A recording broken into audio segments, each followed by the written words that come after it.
우리는 사도신경을 암송할 때마다 이는 성령으로 잉태하사 동정녀 마리아에게 나시고 라고 고백합니다. 사도신경 중에서 아마 가장 논란이 많은 대목이 아닌가 생각됩니다. 보통 사람들은 이 말씀을 들으면 대번에 의문을 제기할 것입니다. 처녀가 어떻게 아이를 낳느냐? 말도 안 돼 라고 말할 것입니다. 인간의 이성적 관점에서 보면 당연한 반응일지 모릅니다. 그래서 그런지 많은 사람들이 예수는 사생아였다는 등 예수의 탄생 기록은 억지로 만들어낸 신화라는 등 별의별 소리를 다 합니다. 그러나 진정 그리스도인이 되려면 반드시 예수님의 동정녀 탄생을 그대로 믿어야 합니다. 여러분 어떻습니까? 이 대목을 문자 그대로 믿으십니까? 그렇다면 다행이지만은 만일 아직도 긴가민가 한다면은 이 문제를 반드시 해결해야 할 것입니다. 이 문제는 하나님이 전능하신 분이라는 사실을 인정하면은 아주 쉬운 얘기가 됩니다. 그렇지 않습니까? 어쨌든 오늘 말씀을 통해서 이미 믿는 분들은 재확인하시고 혹시 아직 의심이 남아있는 분들은 이 문제를 꼭 해결해 가시기를 바랍니다. 그래서 동정녀 탄생교리가 숨겨진 놀라운 은혜와 축복을 받아 누리는 저와 여러분이 되기를 소망합니다. 오늘 본문의 내용은 동정녀 마리아에게 천사가 나타나서 성령으로 잉태될 것을 통지해 준 사건입니다. 그래서 이 말씀을 수태고지라고 합니다. 그러니까 예수님이 탄생하실 것을 알려주는 내용이라는 것입니다. 이 수태고지를 듣고 말씀대로 내게 이루어지이다라고 마리아는 고백하고 있습니다. 본문을 중심으로 해서 말씀대로 내게 이루어지이다라는 제목으로 은혜를 받고자 합니다. 왜 하나님께서는 마리아란 여자를 선택하셨을까요? 당시 세계의 수도 로마에는 얼마든지 훌륭한 가문, 학벌, 인격을 갖춘 여인들이 많았습니다. 이스라엘 땅에도 좋은 믿음의 가문에서 자란 훌륭한 여인들도 많이 있었습니다. 그런데 유명한 도시의 여인들 대신에 이방 땅처럼 여겨진 변방의 갈릴리 지방에 속한 나사렛 동네에 평범하고 소박한 마리아를 선택하신 이유가 무엇이겠습니까? 정답은 전적으로 하나님의 주권적인 은혜입니다. 오늘 26절부터 28절 말씀을 같이 읽습니다. 시작. 여섯째 달에 천사 가브리엘이 하나님의 보내심을 받아 갈릴리 나사렛이란 동네에 가서 다윗의 자손 요셉이라 하는 사람과 약혼한 처녀에게 이르니 그 처녀 이름은 마리아라. 그에게 들어가 이르되 은혜를 받은 자여 평안할지어다. 주께서 너와 함께 하시도다 하니. 여기 보면은 가브리엘 천사가 마리아에게 한 말씀이 무엇입니까? 은혜를 받은 자여. 그러니까 주께서 너와 함께 하시도다라고 했습니다. 천사 가브리엘은 마리아가 하나님께로부터 놀라운 은혜를 받았다고 말합니다. 또 30절에 보면은 마리아여 무서워하지 말라 내가 하나님께 은혜를 입었느니라 라고 말씀하고 있습니다. 마리아는 하나님께로부터 은혜를 받은 여인입니다. 은혜가 무엇입니까? 은혜는 전혀 받을 만한 조건이나 신분이 아님에도 불구하고 공짜로 베풀어 주시는 결과입니다. 은혜의 결과는 기쁨과 감격입니다. 반대로 내가 열심히 노력하고 애를 써서 얻은 것은 성취라고 하는데 자기의 수고와 노력을 통해서 어떤 위치를 차지하고 돈을 벌고 명예를 얻는 것을 말합니다. 그런데 이것도 귀한 일이긴 합니다. 그러나 여기에는 함정이 있습니다. 자기가 무엇인가를 이루었다고 생각하는 순간 교만해질 수 있습니다. 하나님의 은혜가 아닌 내가 그렇게 했다는 생각을 가지는 순간 교만이 싹트기 시작합니다. 결국 교만은 패망의 선봉이 되고 넘어짐의 앞잡이가 되는 것입니다. 은혜에는 반드시 선택이 있습니다. 따라서 선택과 은혜와 구원은 항상 짝을 이루고 있습니다. 하나님이 먼저 우리를 수많은 사람들 가운데 나를 선택해 주셨습니다. 예수님은 말씀하시기를 너희가 나를 선택한 것이 아니라 내가 너희를 선택하여 세웠다라고 말씀하셨습니다. 선택하셨다. 최고의 은혜를 받았다는 것입니다. 제 가운데 신음하는 수많은 인생들 가운데 하나님이 나를 선택하셨다는 것은 놀라운 은혜입니다. 에베소서 2장 8절 9절입니다. 에베소 2장 8절 9절 같이 읽겠습니다. 너희는 그 은혜에 의하여 믿음으로 말미암아 구원을 받았으니 이것은 너희에게서 난 것이 아니요 하나님의 선물이라. 행위에서 난 것이 아니니 이는 누구든지 자랑하지 못하게 하려 함이라.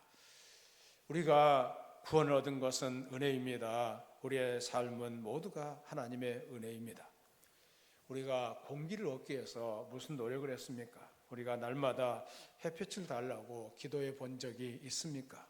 우리의 삶 속에서 필수품처럼 여겨지는 것은 하나님께서 그저 공짜로 베푸르신 은혜라는 것을 알게 됩니다. 성도의 삶은 성취지향적인 삶이 아닙니다. 인간적인 노력을 통한 성취는 끊임없는 욕망을 만들어냅니다. 아무리 채워도 만족이 없습니다. 결국은 욕망의 노예로 전락하고 맙니다. 그래서 성도의 삶은 은혜지향적인 삶입니다. 내 삶의 모든 것이 주님이 거저 주시는 은혜임을 깊이 깨달을수록 감사가 넘칩니다. 감사와 감격이 있게 되는 것입니다. 이것이 궁극적으로 성도가 추구하는 축복의 모습인 것입니다. 마리아는 인간적인 조건이나 모든 면에서 볼 때 예수님을 잉태할 만한 어떤 것을 갖추지 못했습니다. 모래바람 부는 팔레스타인 나사렛 동네 한 여인에 불과했습니다. 요셉이라는 목수 직업을 가진 남자와 약혼한 평범한 여인입니다. 그런 마리아가 하나님의 은혜를 입었다는 것입니다. 그런데 로만 가톨릭 교회에서는 마리아를 신적인 위치에 놓고 숭배합니다. 마리아는 죄가 없는 무음한 여인으로 여깁니다. 마리아를 성모로 추앙합니다. 성모는 죽지 않고 승천했다고 주장하기도 합니다. 마리아는 중보사역자로 인정받습니다. 그래서 성전 뜰이나 성전 안에 마리아상을 세워놓고 마리아의 이름으로 기도하기도 합니다. 아마 예수님의 어머니이기 때문에 마리아를 통하면 기도가 빨리 응답된다는 순진한 생각이 있었을 수도 있습니다. 물론 이런 모든 태도는 성경의 내용과 일치하지 않습니다. 마리아의 사진 4장을 한번 띄워주세요. 마리아의 사진 4장. 마리아가 왕관을 쓰고 있는 모습입니다. 다음 사진입니다. 여기도 마리아가 왕관을 쓰고 있는 그런 모습이죠. 그 다음 사진도 마찬가지입니다. 왕관을 쓰고 있습니다. 4번째 사진 한번 띄워주세요. 마리아가 그 당시에 저런 모습이 아니었을까 하게 됩니다.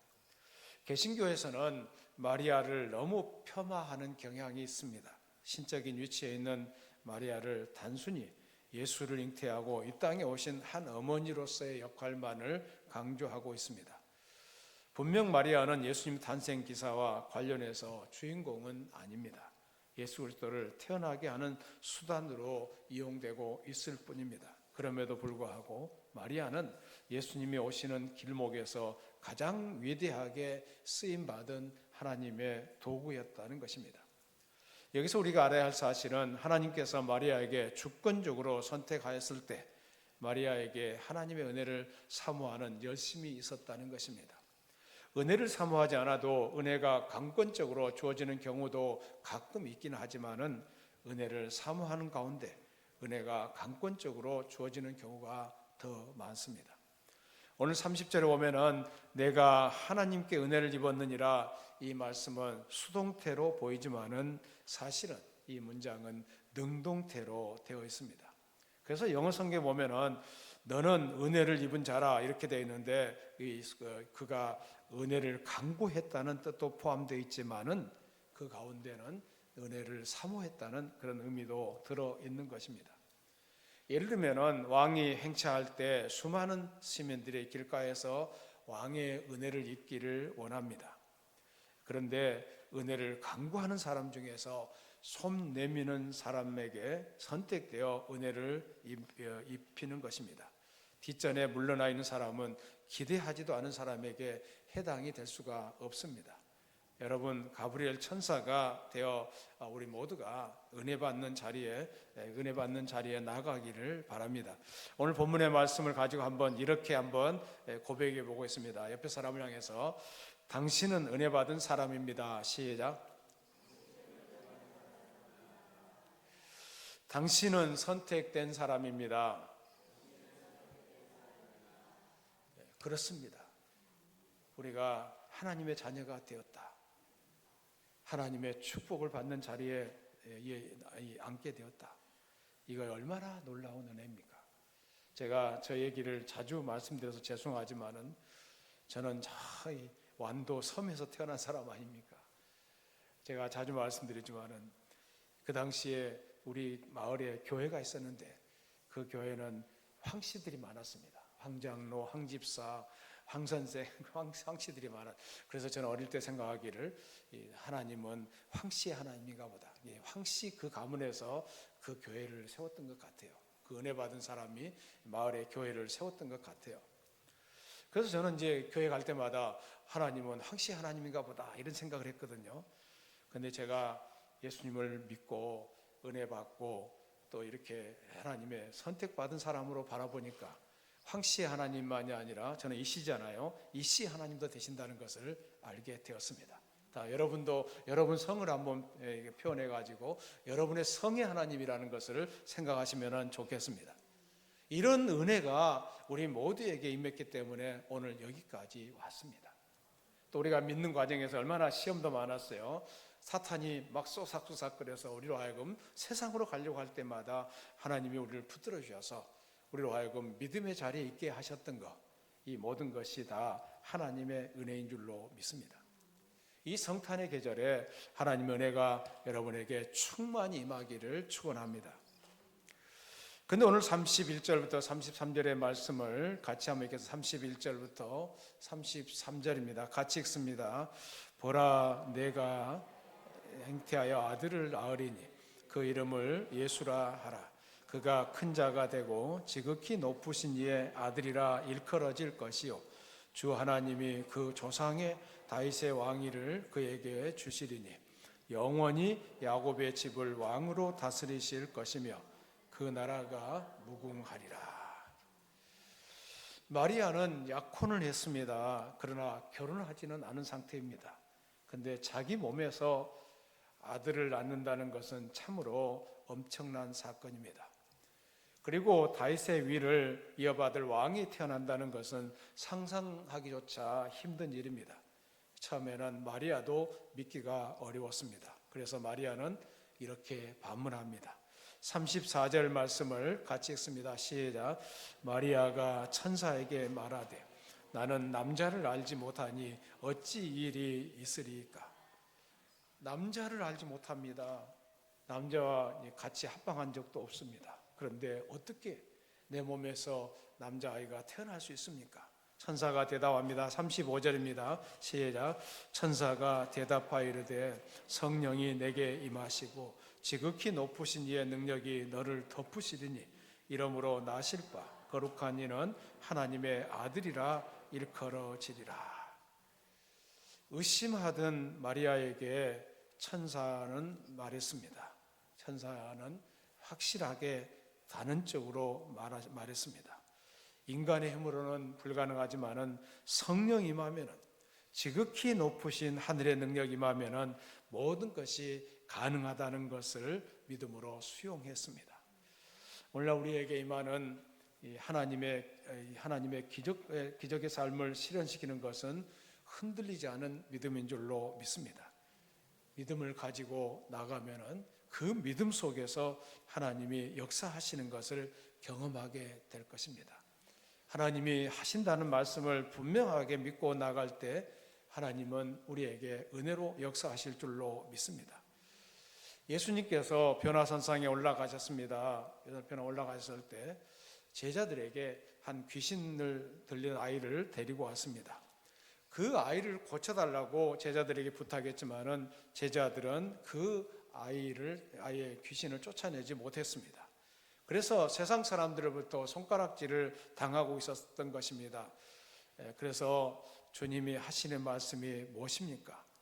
할 수 있거든이 무슨 말이냐? 믿는 자에게는 능히 하지 못할 일이 없느니라.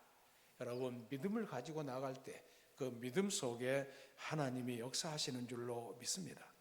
우리의 삶의 모든 문제는 믿음이 없어서 생기는 문제가 참 많습니다.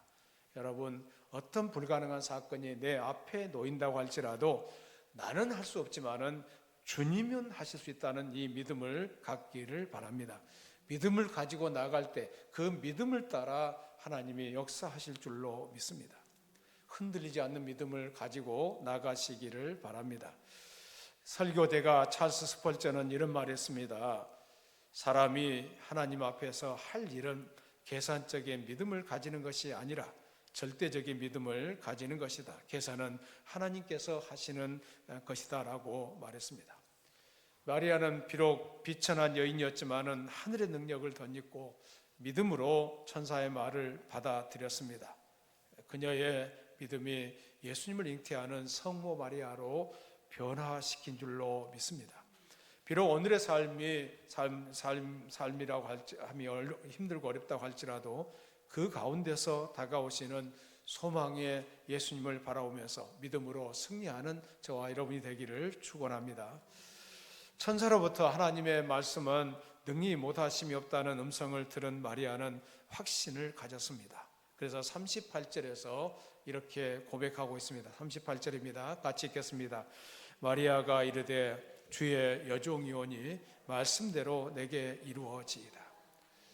이 전에 나온 천사가 떠나갔다는 말씀이 있는데 우리가 이 개역 성경 이보다 먼저 번역된 성경에 보면은 주의 계집종이오니라고 번역했습니다. 비록 비천한 여종이었지만은 마리아는 결단했습니다. 하나님의 말씀에 순종하는 아름다운 헌신을 보여주고 있습니다. 이것은 결코 쉬운 일이 아닙니다. 이 말씀은 자신의 목숨을 걸고서라도 하나님이 말씀하신 대로 순종함으로 쓰임받겠다는 의지적인 결단이 들어 있습니다. 당시 약혼녀가 아기를 갖는다는 것은 돌에 맞아 죽을 일입니다. 마리아는 죽는 한이 있더라도 하나님이 말씀하시면은 그대로 따르겠다는 그런 헌신을 서약한 것입니다. 믿음으로 순종하겠다고 선언했던 것입니다. 아무리 믿음이 좋아 보여도 그 삶이 말씀 앞에 순종하지 않으면은 모든 것이 헛수고입니다. 하나님은 순종하는 사람을 찾으십니다. 비록 부족하고 연약하지만은 나 같은 사람에게 귀한 사명을 주심을 감사해서 순종하는 삶을 살아갈 때 하나님의 축복의 통로가 될 수 있는 것입니다. 하나님의 말씀 앞에 불순종한 사울왕은 사무엘 선지자가 이런 말씀했습니다. 사무엘상 15장 22절 23절 같이 읽습니다. 사무엘이 이르되 여호와께서 번제와 다른 제사를 그의 목소리를 청중하는 것을 좋아하심 같이 좋아하시겠나이까.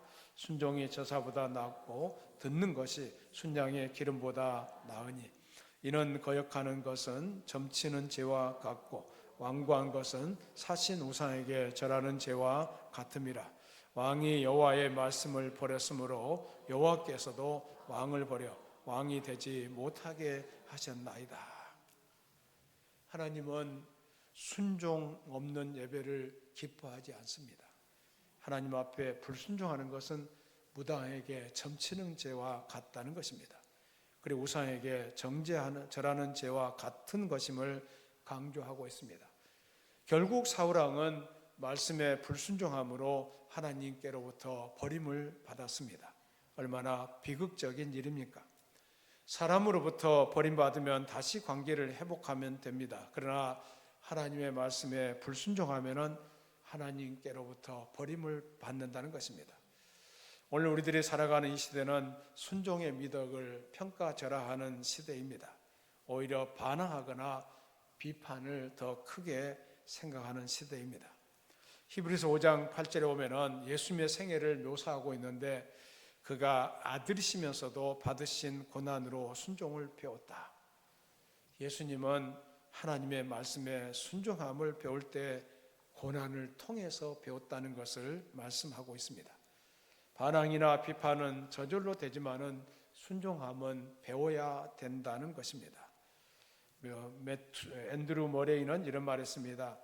반항은 죄인의 체질이다. 그러나 순종은 고된 학습이다 라는 말을 했습니다. 희생에도 불구하고 순종하는 이들이야말로 하나님 나라의 역사의 주인이고, 이런 사람들을 통해서 복음의 역사는 만들어지는 것입니다. 여러분, 말씀 앞에 겸손하게 순종하는 법을 배워가시기를 바랍니다. 때로는 억울한 소리를 듣고 손해를 보더라도 예수님의 고난을 통해 순종을 배웠던 것처럼 어떤 상황에서도 말씀 앞에 순종함으로 인정받는 일꾼들이 다 되기를 바랍니다. 순종하는 자만이 하나님의 위대한 일꾼으로 쓰임 받습니다. 순종하는 자만이 세상에서 높임을 받게 되는 것입니다. 순종할 때 하나님은 하늘 보고를 열으시고 때를 따라 돕는 풍성한 은혜를 내리시는 것입니다. 그리고 순종하는 자만이 축복의 통로가 될 수 있는 것입니다. 마리아는 고백했습니다. 주의 말씀대로 이루어지기를 원합니다. 위대한 고백을 했습니다. 자신의 부족한 몸을 통하여 세상을 구원할 메시아가 오실 수만 있다면 생명을 던져서라도 순종하고자 하는 결단을 내린 것입니다. 이 믿음의 순종이 마리아를 가장 위대한 여인으로 쓰임받게 된 것입니다. 종교개혁자 마르틴 루터는 그의 설교에서 성탄의 세 가지 기적을 말했습니다. 성육신 사건이 기적이고, 두 번째 예수님께서 동정녀의 몸을 빌어서 탄생하신 것이 기적이고, 세 번째 도무지 이해가 되지 않은 일을 마리아가 믿음으로 받아들였다는 것이 기적이라고 말했습니다. 이 루터는 이 세 가지 기적 중에서 가장 큰 기적이 세 번째 기적이라고 말했습니다. 하나님께서 인간이 되시는 사건이나 하나님께서 동정녀 몸을 빌어서 탄생하신 사건은 인간의 입장에서 보면은 기적이 아닙니다. 그러나 천지를 창조하신 하나님의 능력이 하나님의 입장에서 보면은 기적이 아니라고 할 수 있습니다. 그러나 연약한 인간 마리아가 내가 수태하여 아들을 낳으리니 그 이름을 예수라 하라는 천사의 말을 듣고 그대로 믿음으로 수용했다는 것이 얼마나 놀라운 기적입니까? 그 시대에 처녀가 잉태한다는 것은 어떤 결과를 가져오는지를 그녀는 너무나도 잘 알고 있었습니다. 그럼에도 불구하고 그녀는 천사의 고지에 순응합니다. 그리고 마리아는 이런 고백을 했습니다. 주의 여종이오니 말씀대로 이루어지이다. 말씀대로 내게 이루어지이다. 이 말씀은 죽을 각오가 되어 있습니다. 말씀대로 내게 이루어지다라는 이 말씀은 거의 마리아의 고백과 순종의 헌신을 얘기하고 있습니다. 구약 성경에 보면은 에스더서를 보면은 모르드게가 에스더와 얘기한 내용이 나옵니다. 에스더는 모르드게의 조카입니다. 하나님의 은혜와 삼촌의 도움으로 에스더가 아수에로 왕의 왕비가 됩니다. 이스라엘의 바사국 포로로 잡혀와 있는데, 그런데 이스라엘 백성들에게 위기가 닥쳐왔습니다. 전 이스라엘 백성을 죽이라는 왕의 명령이 떨어졌습니다. 하만이라는 자가 이스라엘 백성들을 다 죽이려고 작정을 한 것입니다. 그때 모르드게가 에스게에게 말합니다. 왕에게 나가라. 내 민족이 어디인지 말하고 내 민족을 살려내라는 것이었습니다. 그래서 이 왕에게 그냥 나가다가는 왕이 호를 거꾸로 들면은 죽을 수밖에 없는 상황입니다. 그리고 자기 백성이 이 이스라엘 백성이라고 말하는 순간 99%가 죽음이라고 할 수 있습니다. 그런데 에스더의 결단이 무엇입니까? 자기를 위해서 3일간 금식하고 기도해달라고, 그리고 본인도 금식하며 기도한 후에 죽으면 죽으리라 하고 왕에게 나아갔습니다. 자기 목숨을 내놓는 그런 순종이었던 것입니다. 여러분, 순종하는 삶이 얼마나 아름다운 삶인가를 생각하셔야 됩니다. 순종을 잘하는 주의 종들이 다 되기를 바랍니다. 우리 옆 사람 쳐다보면서 순종을 잘합시다. 시작. 순종을 잘 하셔야 됩니다. 어떠한 상황에서든지 주의 말씀에 순종하는 것. 그렇다고 무조건 목사의 말에 순종하라는 그런 말로 해석해서는 안 됩니다. 저도 말씀에 근거해서 말씀에 합당한 얘기를 할 것입니다. 올바르게 지도하려고 애를 쓸 것입니다. 자기 기분 좋게만 하려는 순종을 하는 것은 안 되잖아요. 하나님 앞에서 순종하는 훈련들을 해가야 하나님 우리를 사용하실 줄로 믿습니다. 유명한 여배우 오드리 헵번이라는 여배우를 잘 아실 것입니다. 로마의 휴일이라는 그 영화에 출연한 적이 있죠. 그런데 이분은 어린 시절에 이 겪었던 순환과 가난이 그녀로 하여금 말년에 유니세프의 일에 헌신하게 되었습니다. 어린아이를 돌보는 그 유니세프라는 공동체를 잘 아실 것입니다. 헵번은 단지 이름을 빌려주는 장식적인 일로서가 아니라 직접 자신이 행동함으로써 버려진 아이들에게 이 구원의 손을 내미는 것이 자신의 사명이라고 생각했습니다. 그 일을 위해서 유니세프 직원이 되었지만은 보수도 받지 않았습니다. 비용도 자기가 부담했습니다. 그러면서 언제나 사람들의 주목을 끌게 되는 일을 피하려 했습니다. 처음 임지인 에티오피아에 도착했을 때 그녀를 취재하러 몰려온 보도진에게 이렇게 말했습니다. 이곳에 내가 온 것은 나를 보이기 위해서가 아니라 세계 여러 나라 사람들이 다른 나라 사람들을 보아주기를 바래서입니다. 한 번은 기근에 허덕이는 오지로 50번 넘게 여행을 했고 위험과 병마가 들끓는 곳에서 수개월씩 봉사를 했습니다. 죽어가는 아이들의 눈에서 파리를 쫓아주고 위로와 사랑을 주는 대신 자신은 거의 돌보지 않았습니다.